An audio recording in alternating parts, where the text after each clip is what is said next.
What is good, beautiful, beautiful people? I just want to be straightforward. This ain't going to be funny. Kind of just share my perspective on life. And I don't even know where to begin. I'll start by saying everything is beautiful. Everything. The ants on the ground,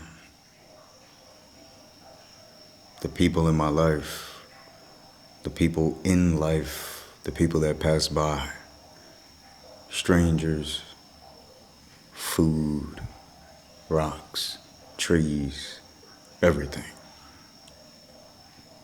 Everything. The elements, sadness, tears, smiles, happiness. In a world so wide, I don't even know. In a world so wide where words barely suffice, I don't even know where to begin when describing this life of paradise. When I hear people speak,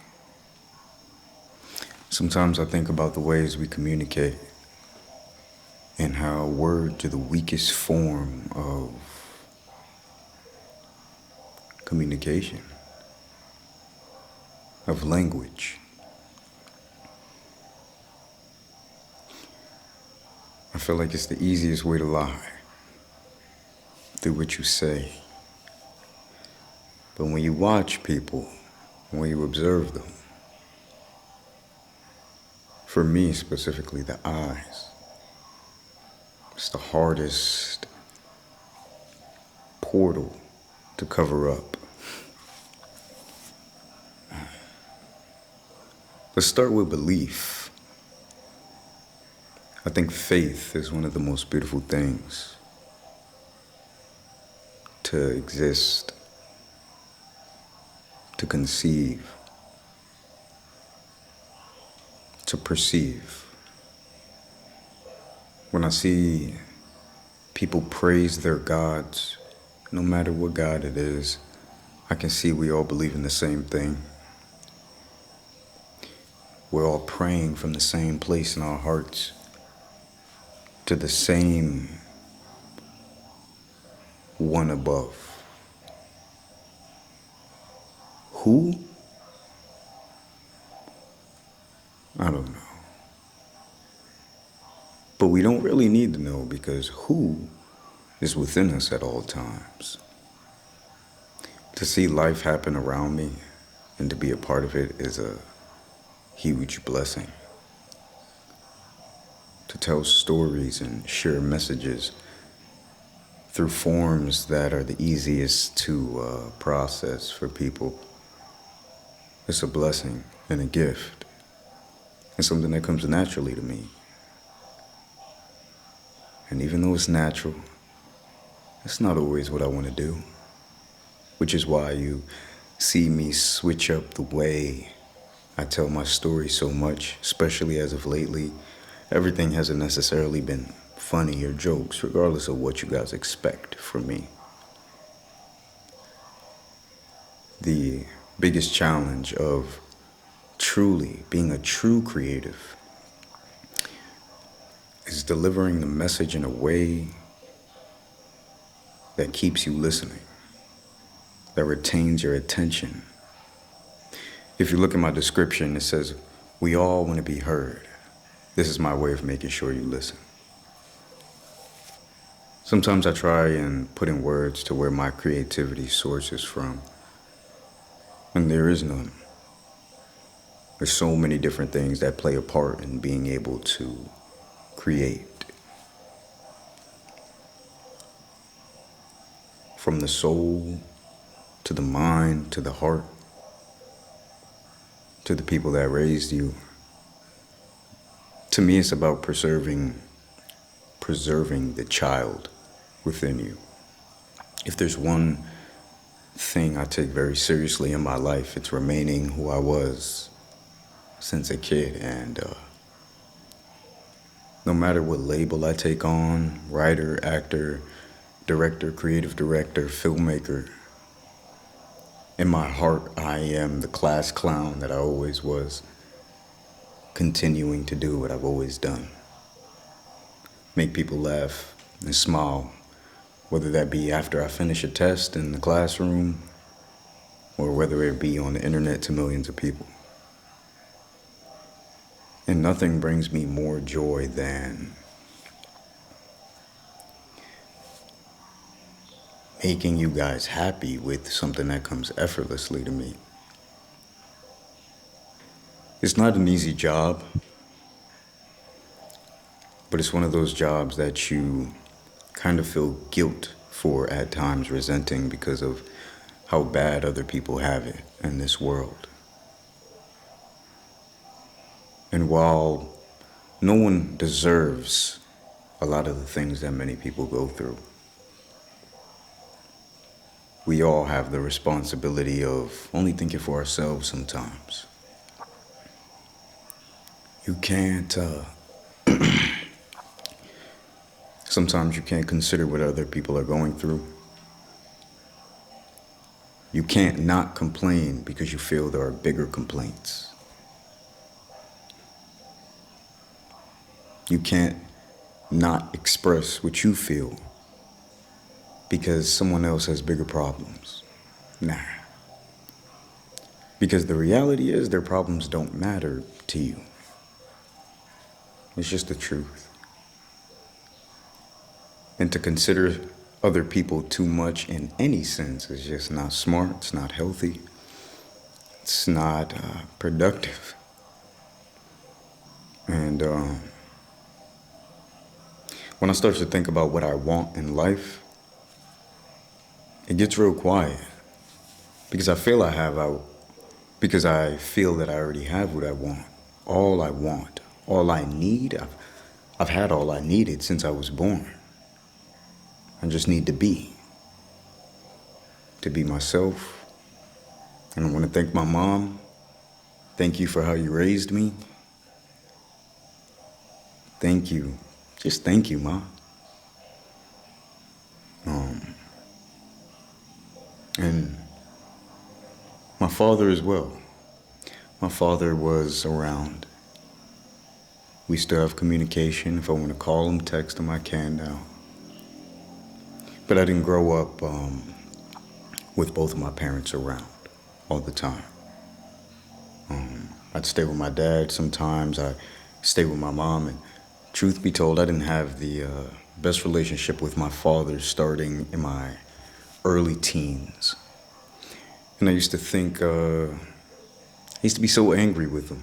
I used to be so upset at some of the things that he did, some of the decisions he made, whether they were directed towards me or not, because I saw the right and wrong in them. It didn't matter if it just affected me, because who I was and am is just genuine. It's just, don't do that. Why are you doing that? Why are you doing that? And he used to get me so angry, and even until recently, maybe within the last year. And of course, it's not nearly as what it used to be, but what I've realized recently is everything's for a reason. The bad decisions, the blessings, the hate, the tears, the feelings, they're all to help you realize what is supposed to be. And sometimes when shit can be so fucked up, it's almost just like, no way this was supposed to happen.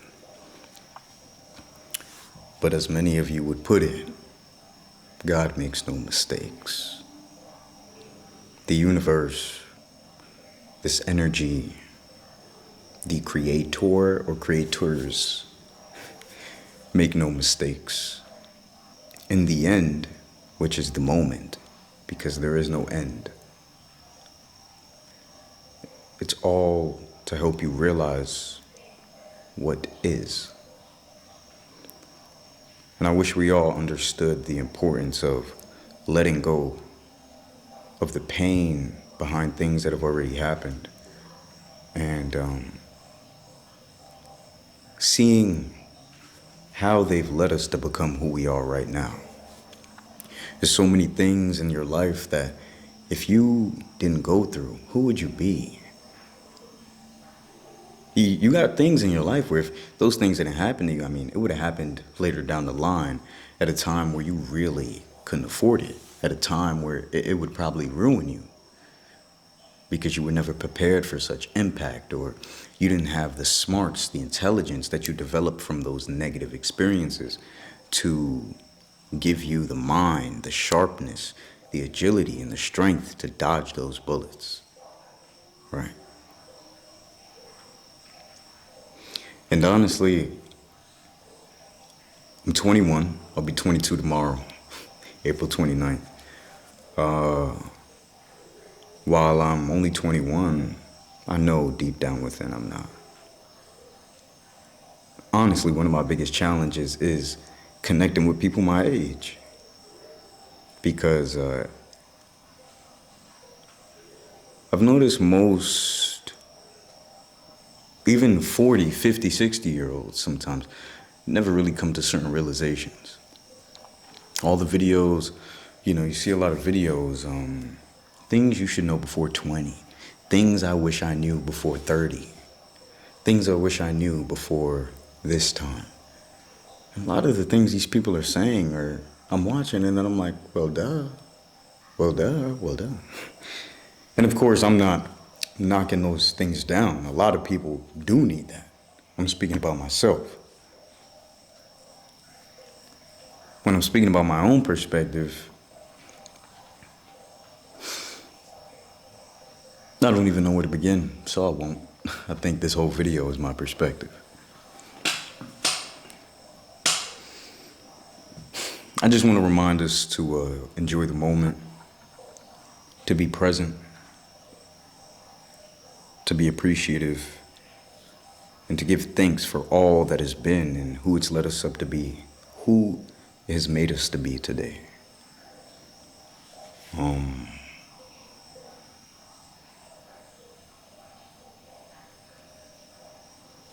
Yeah. When I mentioned the challenge being connecting with people my age, what covers that up is my ability to communicate in general. I know what people want to see. I know the pace they want it at. I know the way they want it to sound, the way they want it to look. I know just enough, how to measure the ingredients to where you could feed someone, put in the medicine in the candy, as you would call it. And that is essentially the jobs that creators have. Creators, artists. That is the powers that they have, that we have. And, man, a big thanks to everyone that makes this world go round. Whether you feel like you matter or not, no matter how big or small your job is, your career is, no matter how much of a role you feel that you actually play, I'm here to tell you, thank you for your presence, for being here. Because people like myself are aware how much you matter in this world and in this space, whether we can see you and are aware of who you are or not. We know. And it can be easy to lose faith in this world when you are fed so much negativity and violence, especially through the media. But keep that faith strong. Just live, laugh, love. Like, them signs, that. I don't need to tell you about that. It's probably like one of the most cliche 3 L's to exist, but why do things become cliche? Because people overuse them. Because it's true. I'm gonna keep this. I'm gonna stop now. I've been talking for 15 minutes. I can see the timer thing. I hope this lighting isn't too trash for you guys. It's late at night and I live out in the forest. I have better lighting, but I guess I could have done that. I don't know. I feel like this fits more. And I didn't really think about it either. But yeah. I love you guys. Thank you for watching. Thank you for being here. I don't know how long I'll keep this up or if I will. And not for any reason. It's just business. You know, like this might throw my little algorithm off. And, you know, I'm trying to keep a certain momentum here going. Just with my films, my short films, all of that. My sketch comedy. I love you. Thank you for watching. And a big, big, big thank you to people that have seen me from the beginning. Not just my potential, but my presence. For recognizing that regardless of what they saw in that moment from me, that I was capable of so much more. Thank you for feeling my energy through this screen.